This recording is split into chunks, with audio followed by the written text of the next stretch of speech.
எல்லாருக்கும் வணக்கங்க.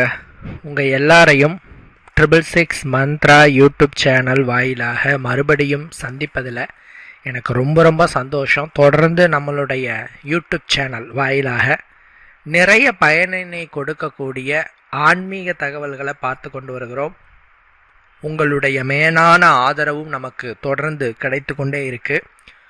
ரொம்ப மகிழ்ச்சி, சந்தோஷம். அந்த வகையில் இந்த வீடியோ பதிவிலையும் நாம் ஒரு மிக முக்கியமான ஆன்மீக தகவலை பற்றி தான் பார்க்க போகிறோம். வரக்கூடிய மார்ச் 14 வெள்ளிக்கிழமை 2025 ஆண்டு அன்று சந்திர கிரகண நாள்.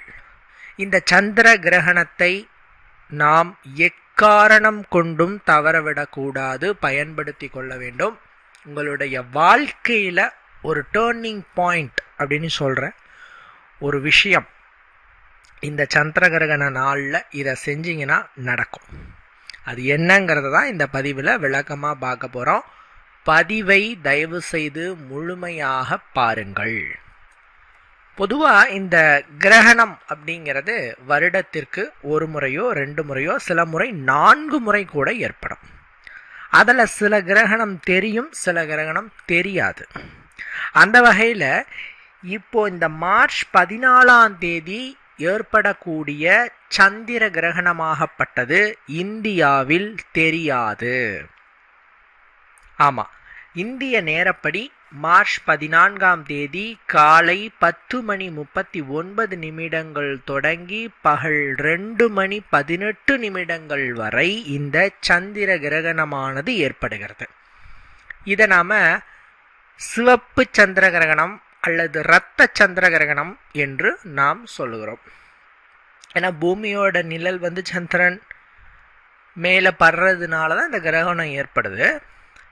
இம்முறை பார்த்தீங்கன்னா இந்த நிழல் வளிமண்டலத்தை தாண்டி படுறதுனால இந்த நிலவு பொதுவாக கிரகணம் பிடிச்சதுன்னா கருப்பு நிறமாக தோன்றும். இந்த முறை வளிமண்டலத்தை தாண்டி நிலவு படுறதுனால, பிரதிபலிச்சு நிலவு படுறதுனால, நிலவு மேலே நிழல் படுறதுனால சிவப்பு கலராக தெரியும். ஏன்னா அந்த வளிமண்டலத்தில் இருக்கிற தூசுக்கள், அதில் இருக்கிற கனிமங்கள், தாதுக்கள், இதனுடைய ரிஃப்ளெக்ஷன்னால அந்த நிலவு பார்த்தீங்கன்னா சிவப்பு கலராக தெரியும். இது அறிவியல் ரீதியாக, ஆன்மீக ரீதியாக ராகு கேது என்று சொல்லக்கூடிய 2 நாகங்கள், ஒவ்வொரு கிரகணத்திற்கும் ஒவ்வொரு நாகங்கள் விழுங்கும், அந்த சூரிய சந்திரர்களை விழுங்கும் போது கிரகணம் ஏற்படுது. எனவே இந்த சந்திரன் கிரகணப்பாம்பால் விழுங்கப்பட்டு குறிப்பிட்ட மணி நேரங்கள் கிரகணத்தால் பீடிக்கப்பட்டு பிறகு ரிலீஸ் ஆகிறார் அப்படிங்கிறது உண்மை. இந்த நேரப்படி நம்ம இந்தியாவில் பார்க்க முடியாது. ஏன்னா காலையில் வருது, காலையில் சந்திரன் நம்மளுக்கு தெரியாது. ஆனால் சந்திரன் கிரகணம் ஏற்படுறதுங்கிறது இங்கெல்லனாலும் மேலை நாடுகளில் தோன்றும், பார்க்கலாம். ஸோ இந்த சந்திர கிரகண டைமிங்கில் நாம் எந்த விதமான கட்டுப்பாடுகளையும் கடைபிடிக்க தேவையில்லை. அது என்னங்க கட்டுப்பாடு? பொதுவாக கிரகண டைமில் நாம் என்ன சொல்லுவோம்? கர்ப்பிணிகள் வெளியே போக வேண்டாம்னு சொல்லுவோம், அசைவம் சாப்பிட வேணான்னு சொல்லுவோம், கிரகணம் தொடங்கிறதுக்கு முன்பும் முடிந்த பிறகும் குளிச்சுக்கோங்கன்னு சொல்லுவோம். சில இந்த மாதிரியான கோயில் சாத்திருக்கோம் அப்படின்னு சொல்லுவோம், நம்ம பிரார்த்தனைகள் இருக்கும், இந்த மாதிரியான விஷயங்கள் எல்லாமே சொல்லுவோம். இதில் நெகட்டிவான விஷயங்கள், வெளியே போகக்கூடாது, சாப்பிடக்கூடாது, இந்த மாதிரியான விஷயங்கள் எதையுமே இந்த கிரகண டைமில் நீங்கள் கடைபிடிக்க வேண்டிய அவசியமே இல்லை. இந்த கிரகண டைமில் நீங்கள் தாராளமாக வெளியே போகலாம், தாராளமாக அசைவம் சாப்பிடலாம். கூர்மையான ஆயுதங்கள், இப்போ நம்ம சாதாரணமாக கத்தி வச்சு காய்கறிலாம் வெட்டக்கூடாதுன்னு சொல்லுவோம் கிரகண டைமில், நீங்கள் அதை செய்யலாம், ஒன்றும் பிரச்சனை இல்லை. ஏன்னா தெரியாத கிரகணத்திற்கு எந்த தோஷமும் கிடையாது என்று பஞ்சாங்கம் சொல்லுகிறது. எப்படிங்க? தெரியாத கிரகணத்துக்கு எந்த தோஷமும் கிடையாது. சில ராசிக்காரர்கள் தோஷ பரிகாரங்கள் செய்ய வேண்டுமா என்றும் கேட்கிறாங்க. சில ராசிக்காரங்க என்ன சொல்லுவாங்கன்னா, சார் இந்த மாதிரி கிரகணம் பிடிச்சிருச்சு சார், எங்களுக்கு ஏதாவது பரிகாரம் செய்யணுமாங்க சார் அப்படின்னு கேட்பாங்க. தெரியாத கிரகணத்துக்கு எந்த பரிகாரமும் கூட நீங்கள் செய்ய தேவையில்லை. ஸோ நீங்கள் அதை நினச்சி எந்த விதமான கன்ஃபியூஷனும் அடைய தேவையில்லை. ஆனால் மாந்திரீக சாஸ்திரத்தில் சில சூட்சமங்கள் சொல்லப்பட்டு இருக்கிறது. என்னங்க சூட்சமோ அப்படின்னு பார்த்தீங்கன்னா, கிரகண டைம்ல நாம செய்யற பிரார்த்தனை, பரிகாரம், தாந்திரீகம், மந்திர உச்சாடனம் ஆகியவற்றுக்கு கோடி மடங்கு பலன்கள் இருக்கிறது என்று மாந்திரீக சாஸ்திரம் சொல்லுகிறது. அதாவதுங்க, சாதாரண வேளையில் நீங்கள் சொல்லக்கூடிய நாம மந்திரங்களுக்கு 100 மடங்கு பலன்கள், பிரம்ம முகூர்த்தத்தில் சொன்னால் 1000 மடங்கு பலன், அமாவாசை பௌர்ணமி திதியில் சொன்னால் 1,00,000 மடங்கு பலன், இந்த மாதிரி சூரிய சந்திர கிரகண வேளையில் சொன்னால் கோடி மடங்கு பலன்கள் கிடைக்கும் என்று சொல்லப்படுகிறது. அதனாலதான் கிரகண டைம்ல மந்திரங்களை உச்சாரணம் பண்ணுங்க, தெய்வத்தினுடைய மந்திரங்களை திருப்ப திருப்ப சொல்லுங்க, சிறப்புன்னு சொல்றோம். இறைவனினுடைய பக்தியின் உச்சமே நாம ஜபம் தான். நாம ஜபம், இறைவனின் திருநாமத்தை சொல்வதுதான் இறைவனை காட்டிலும் உயர்ந்த சேவை. என்னங்க சொல்றீங்க? இறைவனுக்கு மேல உயர்ந்ததா? உண்மைதாங்க. சிவனை விட உயர்ந்தது எது? சிவநாமம். பெருமாளை விட உயர்ந்தது எது? நாராயண நாமம். மாதிரி தெய்வங்களினுடைய நாமங்களை நாம் தொடர்ந்து சொல்லும்போது அந்த தெய்வமே நினைக்குமா, நம்மளே கதின்னு அவன் கிடக்கிறானே பாவம் அப்படின்னுட்டு நமக்கு உண்டானவற்றை எல்லாமே கடவுள் கொடுப்பார்களாம். அவனுடைய நாமத்தை தொடர்ந்து சொல்லிக்கிட்டே இருக்கணும். அதுவும் இந்த மாதிரியான கிரகண வேளையில் நாம அவருடைய நாமத்தை தொடர்ந்து சொல்லும் போது சிறப்பு. எந்த தெய்வம் உங்களுக்கு பிடிச்சாலும் அந்த தெய்வத்தினுடைய நாமத்தை சொல்லலாம். இதுல அஷ்டமா சித்துகளையும் ஆடலாம். கிரகண டைம்ல கரெக்டா நீங்க யூஸ் பண்ணிக்கிட்டுனா அஷ்டமா சித்தும் கை சேரும். பெரிய பெரிய மாந்திரீகர்கள் இந்த கிரகண டைமுக்காக காத்துக்கிட்டு இருப்பாங்க, எப்படா கிரகணம் வரும் அப்படின்னு காத்துக்கிட்டு இருப்பாங்க. ஏன்னா கிரகண டைம்ல செய்யக்கூடிய மாந்திரீக வேலைகள் என்று சில விஷயங்கள் இருக்கு. பொதுவாக கிரகண டைம்ல தான் சில மைகள்லாம் தயாரிச்சு வச்சுக்குவாங்க, தகடி எழுதி வச்சுக்குவாங்க. இந்த மாதிரிலாம் செஞ்சு வச்சுக்கிட்டா ஜனவசியம், ராஜவசியம், ஆக்ருஷ்ணம், பேதனம், உச்சாரணம், மாரணம், வித்துவேஷனம், இந்த மாதிரியான அட்ட கர்மங்கள் எல்லாத்தையும் செய்யறதுக்கு இந்த கிரகண டைமிங் ரொம்ப இன்றியமையாதது. கிரகண டைமிங்ல உங்களுக்கு தெரிஞ்ச மூல மந்திரம், நீங்க மாந்திரீகத்துல இன்ட்ரெஸ்டா இருக்கு அப்படின்னு சொன்னா நிறைய மந்திரங்கள் இருக்கு இல்லையா, மூல மந்திரங்கள். அந்த மந்திரத்தை நீங்க சொன்னீங்கன்னா ஒரு 108 முறை சொன்னாலே சித்தி ஆயிடும். பொதுவாக ஒரு மந்திரத்தை 1,00,000 முறை உருவேற்றணும், சில மந்திரங்கள்லாம் 10,00,000 முறை, சில மந்திரம் கோடி முறை உருவேற்றணும் அப்படின்னு சொல்லுவாங்க. அவ்வளோ முறை உருவேற்றினாதான் அந்த மந்திரத்தை நாம் சொல்லி மற்றவர்களுக்கு நாம் மந்திரிச்சு கொடுக்கும்போது அது அவர்களுக்கு சித்தியாகவும் அவர்களுடைய குறையை அது தீர்த்து வைக்கும். சும்மா நானும் சொல்கிறேன் அப்படின்ட்டு ஒரு 2 மந்திரத்தை சொல்லி கொடுத்தாலும் அவங்களுக்கு குறை தீராது. அந்த மந்திரத்தை நம்ம திரும்ப திரும்ப திரும்ப திரும்ப சொல்லி அது பிறகு சித்தின்னு சொல்லுவோம். சித்தி அப்படின்னா என்னன்னா, அந்த மந்திரத்தினுடைய உருக்கள் நம்மளுடைய உடம்புல இறங்குவதற்கு பேர் தான் சித்தி அப்படின்னு சொல்லுவோம். இந்த மாதிரி மந்திரங்களை சித்தி பண்ணுறது அப்படிங்கிறது சாதாரண வேலையில ரொம்ப கஷ்டம். இப்போ ஒரு மந்திரத்தை 10,00,000 முறை சொல்றீங்க அப்படின்னா நார்மலான டைமிங்ல நாம் அதை 10,00,000 முறை சொல்றது எவ்வளோ கஷ்டம், சாத்தியம் இல்லை இல்லையா. நம்ம தொடர்ச்சி ஒரு 48 நாட்கள் விரதமாக இருந்து சொல்லணும்னு நினைச்சா கூட கமிட்மெண்ட்ஸ் நிறைய இருக்கு, ஏகப்பட்ட கமிட்மெண்ட்ஸ் இருக்கும். 48 நாட்கள் ப்ரொசீஜராக நாம் செய்யறது, விரதம் இருக்கிறது, இதெல்லாம் ப்ராப்ளம். ஸோ என்ன பண்ணணும்னா, இந்த மாதிரியான கிரகண டைமில் நாம் அதை ஒரு 1008 முறை இல்லை ஒரு 108 முறை சொல்லும் போதே அது நமக்கு சித்தியாகிற அதிசயம் நிகழும். ஒரு முறை சொன்னால் 100 முறை இல்லை, கோடி முறைக்கு சமம். இந்த கிரகண டைமில் நீங்கள் சொல்லக்கூடிய மந்திர உச்சாடனம் இதை நீங்கள் மறந்து விடக்கூடாது. இதில் மூலிகை பிரயோகம் என்று ஒன்று இருக்குது. இது ரொம்ப பவர்ஃபுல்லானது. ஆக்சுவலாக மூலிகைகள்லாம் நம்மளுக்கு இறைவன் கொடுத்த பொக்கிஷம். ஒவ்வொரு மூலிகையுமே இறைவன் நமக்கு கொடுத்த பொக்கிஷம், பயன்படுத்திக்கணும். மூலிகையாகவும் பயன்படுத்தலாம், மாந்திரிகத்துக்கும் பயன்படுத்தலாம். சித்தர்கள்லாம் மூலிகைகளை வச்சே பல விஷயங்களை சாதிச்சாங்க. இரும்பை தங்கமாக மாற்றினாங்க, இறந்தவர்களுக்கு உயிர் கொடுத்தாங்க.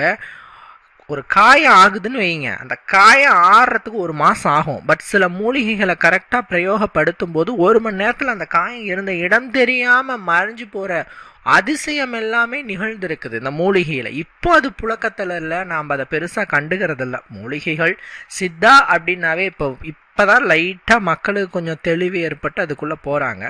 பட்டு சித்தாவில் பெரிய நாட்டமோ அதில் இருக்கிற மூலிகைகளுடைய ரகசியங்களையும் நம்ம சித்தர்கள் ஏடுகள் எழுதி வச்சாலும் குறிப்புகளாக சொன்னாலும் கூட நம்மளால் அதை சரியாக புரிந்து கொண்டு செயல்படுத்த முடியல. அந்த காலத்தில் எல்லாமே இருந்திருக்கு. கூடு விட்டு கூடு பாஞ்சாங்க மூலிகைகளை பயன்படுத்தி. சில மூலிகைகளை வாயில் வச்சு அடக்கிக்கிட்டோம்னா ஆகாயத்தில் பறக்கக்கூடிய அதிசயம் நிகழும், உடல் மாயமாக மறையும் அதிசயம் நிகழும். இது எல்லாமே ஏடுகள்லையும் சுவடிகளிலும் குறிப்பாக இருக்கு. மூலிகைகளை வைத்தே அஷ்டமா சித்துகளையும் செஞ்சாங்க. அட்ட கர்மங்கள் இருக்கு இல்லைங்க, அது பிளஸ் அஷ்டமா சித்துக்கள், இது எல்லாமே மூலிகைகளை மட்டுமே வச்சு பிரயோகம் பண்ணாங்க நம்ம சித்தர்கள். இன்னைக்கு அந்த அளவுக்கு போகலனாலும் அட்ட கர்மங்கள்ல வஷ்யம் என்ற பிரிவில் இருக்கிற ராஜவஷ்யம் அப்படிங்கிற விஷயத்துக்கு பயன்படுற ஒரு மூலிகையாக வரக்கூடியதுதான் இந்த கீழா நெல்லி செடி. இது பேர் பார்த்தீங்கன்னா கீழா நெல்லி அப்படின்ட்டு என்னோட பேர். காமாலைக்கு யூஸ் பண்ணுவாங்க, மஞ்சள் காமாலைக்கு இந்த கீழா நெல்லி செடியை யூஸ் பண்ணுவோம். அதீத மூலிகை சக்தி மிக்கது. இது ஒரு செடி. ரெண்டாவது செடி என்ன அப்படின்னு பார்த்தீங்கன்னா குப்பமேனி செடி. இது குப்பைகளில் வளரும். இது ஒரு கீரை வகையை சார்ந்தது. இந்த ரெண்டு செடியில் ஏதாவது ஒரு செடியை நீங்கள் பயன்படுத்தி பலனினை அடையலாம். நான் ரெண்டு செடி சொல்லியிருக்கேன். ஏன்னா சிலருக்கு குப்பமேனி கிடைக்கும், சிலருக்கு கீழா நெல்லி கிடைக்கும். ஏன்னா எல்லாருமே கிராமப்புறங்களில் இருப்பாங்க, எல்லாருமே காடு சைடு இருப்பாங்கன்னு சொல்ல முடியாது. ஸோ கொஞ்சம் டவுன் ஏரியாலாம் இருக்கும்போது சில செடி கிடைக்கும். ஆக்சுவலாக குப்பமேனி எல்லா இடங்களிலுமே கிடைக்கக்கூடியதாக தான் இருக்குது. நார்மலாக குப்பைகளில் வளரக்கூடியதுனால தான் இது பேர் குப்பமேனின்னு சொல்கிறோம். ஸ்கின்னுக்கு ரொம்ப நல்லது. தோல் சார்ந்த வியாதிகளுக்கு குப்பமேனி, உப்பு, மஞ்சள் இதை வச்சு மைய அரைச்சி தோலில் நாம் பத்தா போட்டுட்டு வந்தோம்னா எப்பேற்பட்ட தோல் நோயும் தீரும்.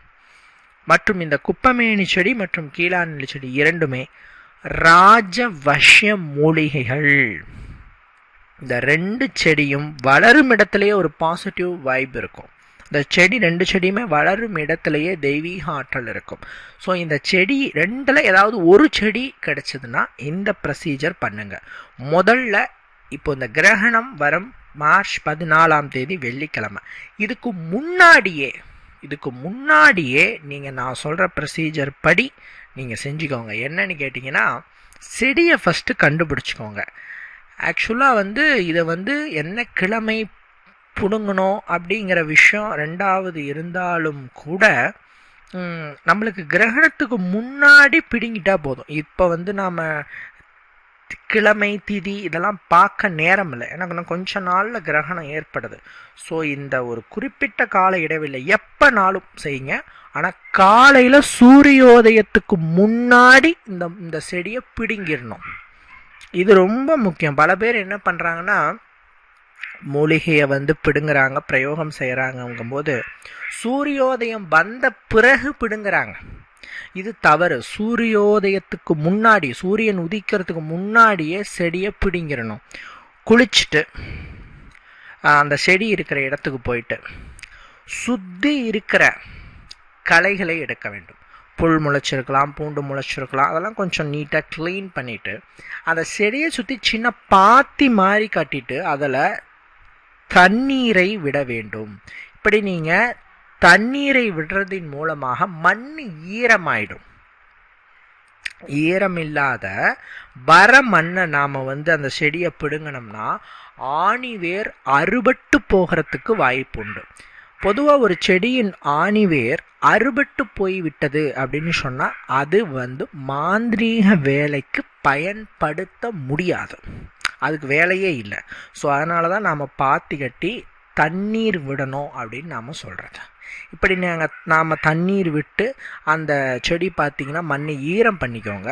அதன் பிறகு மஞ்சள் நூல், இதுக்கு முன்னாடி எல்லாமே அந்த களை எடுத்து சுத்தம் பண்ணுறதுக்கு முன்னாடி ஸ்டார்டிங்லேயே ஒரு எலுமிச்சம்பழத்தை அறுத்து போட்டுருங்க. இது பேர் பார்த்திங்கன்னா எலுமிச்சை பலின்னு சொல்லுவோம். சைவ பலியில் ஒரு எலுமிச்சை பழத்தை நாம் அறுத்து போடுறச்சே 3 சேவல்களை பலி கொடுத்ததற்குண்டான பலனை கொடுக்கும். அதான் எலுமிச்சம் பலியில் இருக்கிற சூட்சமனம்.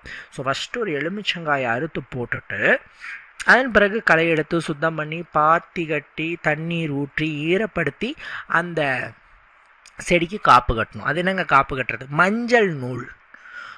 வெள்ளை நூலில் மஞ்சளை தடவினா மஞ்சள் நூல். அந்த மஞ்சள் நூலை அந்த செடிக்கு காப்பாக நாம் கட்டிட்டு அதை சுற்றிக்கணும். அந்த செடியை சுற்றிட்டு நாம் அதுக்கு சாப நிவர்த்தி பண்ணணும். என்னங்க சாப நிவர்த்தி அப்படின்னா, அந்த மூலிகை ஏன் இப்படி பிறந்திருக்குது? ஒவ்வொரு ஜீவராசியுமே இறைவனால் படைக்கப்பட்டிருக்கு. அது ஏதேனும் ஒரு சாபத்தால் தான் அந்த மூலிகையாக படைக்கப்பட்டிருக்கும். நாமளே ஆக்சுவலாக மனிதனாக பிறந்திருக்கணும்னா இதுவும் ஒரு சாபம் தான். மனித ஜென்மம் என்பது ஒரு சாபமான ஜென்மம் தான். நாம் சாஸ்திரத்தை, நான் சொல்கிறது எல்லாமே சாஸ்திர ரீதியானது. நாம் தேவர்களாகவும் கந்தர்வர்களாகவும் தான் இருந்திருப்போம். சுக துக்கங்களுக்கு அப்பாற்பட்டு இறைவனுடைய வழியிலே நடந்து கொண்டிருப்போம்.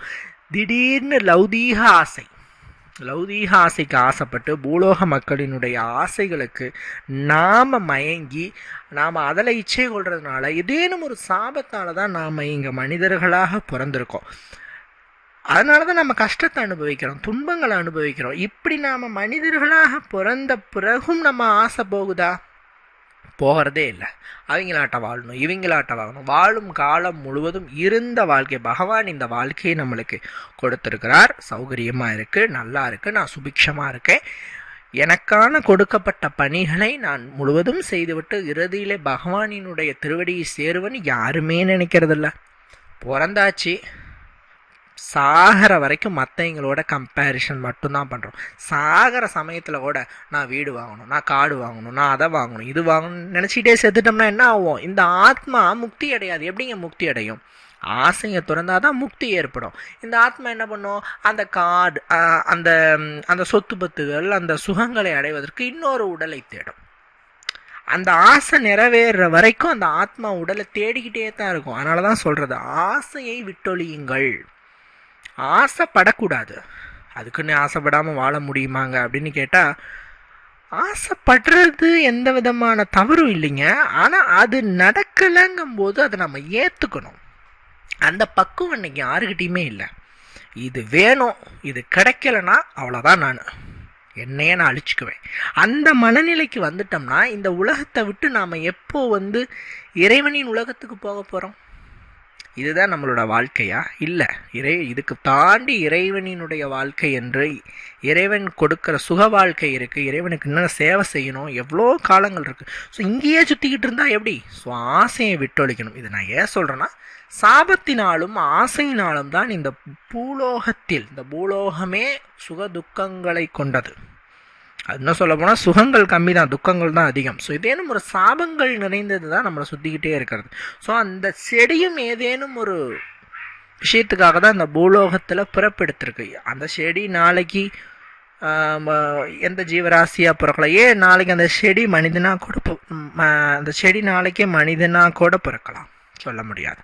ஸோ உன்னுடைய சாபம் நீங்க வேண்டும்ங்கிறதுக்காக சாப நிவர்த்தி பண்ணோம். அது எப்படின்னா, கொஞ்சம் விபூதி கையில் எடுத்துட்டு, சித்தர்கள் சாபம் நசி நசி, தேவர்கள் சாபம் நசி நசி, மனிதர்கள் சாபம் நசி நசி, எவரிட்ட சாபமாயினும் நசி நசி அப்படின்னு சொல்லி விபூதி எடுத்து அது மேலே நீங்கள் அந்த செடி மேலே போடணும். 2வது முறை சொல்லணும், விபூதி எடுத்து அந்த செடி மேலே போடணும். 3வது முறை சொல்லணும், அந்த விபூதி எடுத்து அந்த செடி மேலே போடணும். இப்படி 3 முறை அந்த மந்திரத்தை சொல்லி அந்த விபூதியை எடுத்து அந்த செடி மேலே போடணும். இப்போ இது புரியுதுங்களா?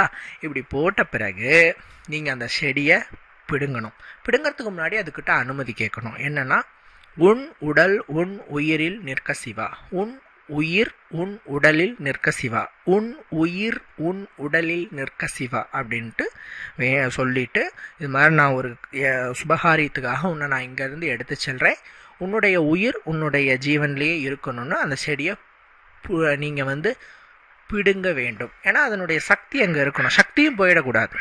அதனால் பிடுங்கி எடுத்துகிட்டு வந்துட்டு நல்லா காய வைங்க. வெயிலில் காய வைக்க வேணாம், நிழலில் உலர்த்துங்க. அது பேர் காய வைக்கிறது இல்லை, உலர்த்துறது. நிழலில் உலர்த்திட்டு அந்த செடியினுடைய ஆணி வேர் மட்டும் உங்களுக்கு தேவைப்படும். அதாவது ஆணி வேரில் இருந்து மேலே தண்டு பகுதிக்கு போகிற இடத்துக்கு 2 அங்குலம் விட்டு கரெக்டாக ஆணி வேர்லையே கட் பண்ணிட்டீங்கன்னா நாம் கொஞ்சம் ஆணி வேரை நாம் கொஞ்சம் சேர்த்து வெட்டுற மாதிரி ப்ராப்ளம் ஏற்பட்டோம். ஸோ ஆணி வேருக்கு மேலே 2 அங்குலம் விட்டு அந்த தண்டை வெட்ட வேண்டும். எப்படி வெட்டணும்? இரும்பு ஆயுதத்தை பயன்படுத்தக்கூடாது. மர ஆயுதங்கள், கூர்மையான மர ஆயுதத்தை வச்சு ஒரு அடி அடிச்சிங்கன்னா உடஞ்சிடும். இந்த ஆணி வேர் தான் நம்மளுக்கு தேவை. இந்த ஆணி வேரை இன்னும் கூட நல்லா உலர்த்திக்கோங்க. சரியாக அந்த சந்திர கிரகண டைமில், அந்த நாளில், அதுக்குள்ளே நீங்கள் இதெல்லாம் தயார் பண்ணி வச்சுக்கணும். சரிங்களா? கரெக்டாக அந்த சந்திர கிரகண டைமில் ஒரு வெள்ளி தாயத்தில் அல்லது தாமிர தாயத்தில், உங்களோட வசதியை பொறுத்து, அதாவது உலோகங்களுக்கும் சக்திகள் இருக்குது. வெள்ளி, தங்கம், தாமிரம், இதுக்கும் சக்திகள், செம்பு, இதுக்கும் சக்திகள் இருக்குது. ஒவ்வொரு உலோக தாயத்திலும் அந்த மூலிகைகளை போடும் பொழுது அதனுடைய பலன்கள், அதனுடைய சக்திகள் மாறுபடும். அதனால் சாதாரணமாக ஒரு செம்பு தாயத்தில் கூட போட்டுக்கோங்க, நார்மலாக இருக்கிறவங்க போட்டுக்கோங்க. என்னென்னா அந்த ஆணி வேரை உள்ளே போட்டுட்டு சிவன் கோயிலில் விபூதி கொடுப்பாங்க. அந்த விபூதி வாங்கிட்டு வந்து விபூதியும் உள்ளே போட்டு அடைச்சிட்டு, ஃபஸ்ட்டு விபூதி போடணும் கொஞ்சமாக, அந்த தாயத்தில் கொஞ்சமாக விபூதி போட்டு அதுக்குள்ளே அந்த வேர் போட்டு, ரெண்டாவது அந்த விபூதி போட்டு ஃபுல்லாக அடைச்சிட்டு க்ளோஸ் பண்ணி அந்த தாயத்தை வந்து நாம் கையில் கட்டிக்கலாம். வலது கையில் கட்டிக்கலாம், இல்லைன்னா இடுப்பு அரணா கயிறில் கட்டிக்கலாம். சரிங்களா? இதுக்கு நித்தியமானது. இந்த தாயத்து வந்து நித்தியமாக நம்மளுடைய உடல்லையே இருக்கலாம். இது வந்து எவ்வளோ காலம் இருக்கணும் எப்படி அப்படிலாம் இல்லை, நித்தியமாக இருக்கலாம். எவ்வளோ காலம் வேணாலும் இதை நாம் உடலில் அணிஞ்சிக்கலாம். இதை அணிஞ்சிட்டு நீங்கள் அசைவம் சாப்பிடலாம், தாம்பத்தியத்தில் இருக்கலாம், எந்த பிரச்சனையும் இல்லை. இதில் இருந்து கட்டுப்பாடு இல்லை. இது வந்து ராஜவஷ்ய தாயத்துன்னு இதுக்கு பேர். ராஜவஷ்யம் அப்படின்னா எல்லாமே உங்களுக்கு பணம், புகழ், செல்வாக்கு, தொட்டது வெற்றி, காரியத்தடை நீங்குது, வியாபார தடை நீங்குது, பொருளாதார தடை நீங்குது, எல்லாமே நீங்கள் உங்களுக்கு ஒரு கோடீஸ்வர யோகத்தை, உங்களுக்கு ஒரு மேன்மையான யோகத்தை கொடுக்கக்கூடிய ஒரு தாயத்தாக இது அமையும். ராஜவஷ்ய தாயத்துன்னு பேர். சந்திர கிரகண டைமில் நாம் போட்டுக்கணும். இது போடும்போது ஏதாவது மந்திரம் சொல்லணுமானா பஞ்சாட்சர மந்திரம் மட்டும் ஒரு 108 முறை சொல்லுங்கள். ஓம் நமச்சிவாய, ஓம் நமச்சிவாய, ஓம் நமச்சிவாய, அந்த மந்திரத்தை மட்டும் ஒரு 108 முறை சொல்லிவிட்டு உடலில் அணிவிச்சுக்கோங்க. இதை ஆண்கள் யூஸ் பண்ணிக்கோங்க. பெண்கள் யூஸ் பண்ணலான்னா இதே ப்ரொசீஜர் தான். ஆனால் பெண்கள் யூஸ் பண்ணும்போது அவங்களோட கையில் கட்டிக்கலாம், அவங்களுடைய தாலி கயிறில் கட்டிக்கலாம். அவங்களுடைய கை அல்லது அவர்களுடைய தாலி கயிறில் கட்டிக்கலாம். இல்லை திருமணம் ஆகாத பெண்களாக இருந்தால் கழுத்தில் ஏதாவது மணிமாலை போட்டுட்ருக்குறாங்க அப்படின்னு சொன்னால் அதோடு சேர்த்து கூட இதை போட்டு கட்டிக்கலாம். எந்த பிரச்சனையும் இல்லை. ரொம்ப எளிமையான ஒரு வஷ்ய தாயத்தாக இது சொல்லப்படுது. நான் இப்போ சொன்னது 2 செடிக்குமே யூஸ் பண்ணலாம். கிளாநெல்லிக்கும் யூஸ் பண்ணிக்கலாம், குப்பமேனிக்கும் யூஸ் பண்ணிக்கலாம். குப்பமேனி செடி, கிளாநெல்லி ரெண்டுமே ராஜவஷ்ய மூலிகை தான். இதை விட இது பெருசோ அதை விட அதை பெருசோங்கிற பயம் வேணாம். 2க்குமே யூஸ் பண்ணிக்கோங்க. சிறப்பான பலன்கள் உங்களுக்கு நிச்சயமாலும் கிடைக்கும். கண்டிப்பாக இவ்வளவு நேரம் இந்த பதிவை பொறுமையாக கேட்டமைக்கு நன்றி. எல்லாமே நீங்கள் தெளிவாக புரிஞ்சிருப்பீங்க. முயற்சி செஞ்சு தயாரித்து பயன்படுத்தி சிறந்த பலனினை அடைங்க. மற்றொரு பதிவில் சந்திக்கலாம். நன்றி, வணக்கம்.